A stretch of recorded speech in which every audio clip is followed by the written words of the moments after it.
Yeah, this right here is Black Social TV. Of course, my name is Dennis the Business, no other, the original. You know what I do, yeah. Subscribing is the biggest thing you can do this evening. Like right now, click the bell for notifications. I love my job. I do this research and I give it to you real quick. You know what the secret is? You know what the plan is? You know something that is long awaited for by the people. Ladies and gentlemen, guess what? R.Kelly might be in jail, but hey, his long awaited secret plan is finally revealed. Straight up from my top executive.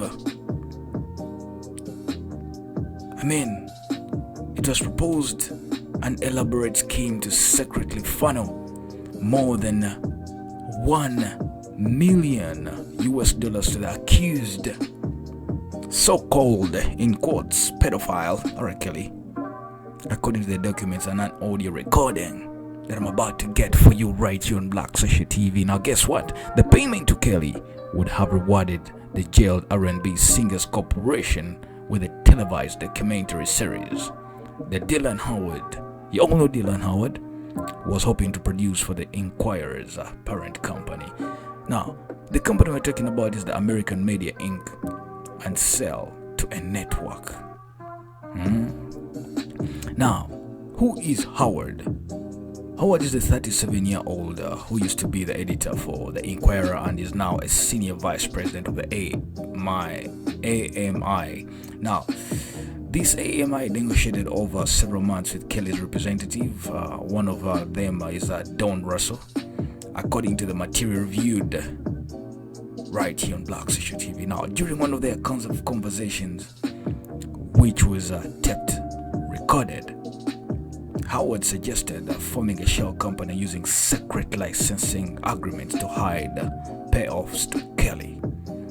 He said AMI would then market the docu-series as independent of Kelly, that is, an object of national revulsion, who is accused of abusing girls as young as the age of 13. Now, quote well, no network is going to buy or pay Mr. Kelly. They simply won't do that at all.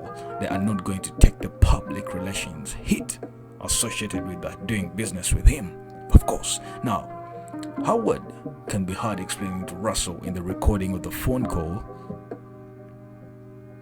and he says obviously would be embedded with you, so it's not as if it really is independent, but it has to be sold to the market as independent. Howard asked, how do you profit? He answers, I license music from you, I license locations from you, such as homes, etc.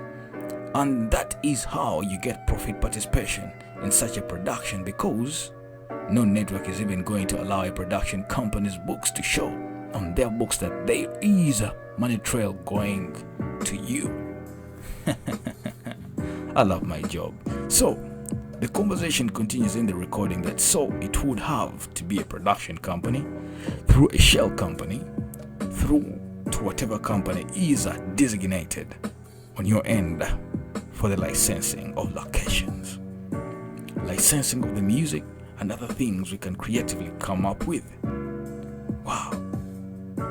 Now, on the call, Russell relayed Kelly's interest in striking a deal, citing an upcoming legal costs for the I Believe I Can Fly singer, who at the time was jailed on state crime charges and about to be indicted by federal authorities. Too bad. Russell continues to say we are dealing with an important and embattled artist who everyone counts on his ability to generate revenue.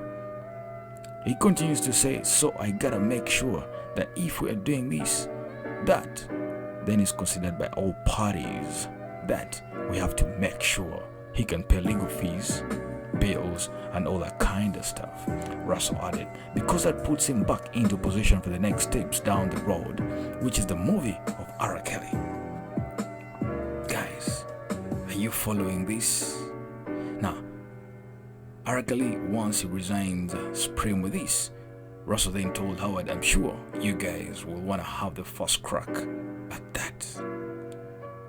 Now, you all remember the quotation here that is by Dylan Howard. Said that is how you get profit participation in such a production, because no network is even going to allow a production company's books to show on their books that there is a money trail going to you. Now, Howard said the discussion stemmed from a pitch by Kelly's camp and went no further than general explanations and discussions between them and myself, and was never advanced internally by the American media. I smell trouble here. Now, during these conversations with them, an outline of challenges went through, including the scope and the seriousness of the allegations against Mr. Kelly, the necessity that the production be an objective portrayal, and the conceptual difficulties in the fly-on-the-wall approach to Kelly's legal defense. Sounds like a deal gone bad. Now, no final decisions were made between them and I on how a deal would be structured. Had a deal been pursued, I obviously would have made sure that any music used was licensed or sold location releases. The suggestion that had a deal been pursued, I would have misrepresented the transaction to potential outlets is both pure speculation and false. You should remember that Kelly's Chicago-based criminal defense attorney, that is Steve Greenberg, said he visited the singer in jail on Monday and asked for his comment. Now, Greenberg told the media, this is literally what he said: I have no effing idea what you're talking about. I don't have any effing idea. I don't know anything about it. People are always trying to do stuff, make money, cut a deal, and tell me they got this opportunity. Now, the lawyer added, there are always people trying to capitalize on the fact that they know R.Kelly. Russell, a long-time associate of Kelly, who described himself as his manager in the spring, denied the conversation and what had happened. This conversation is quite long.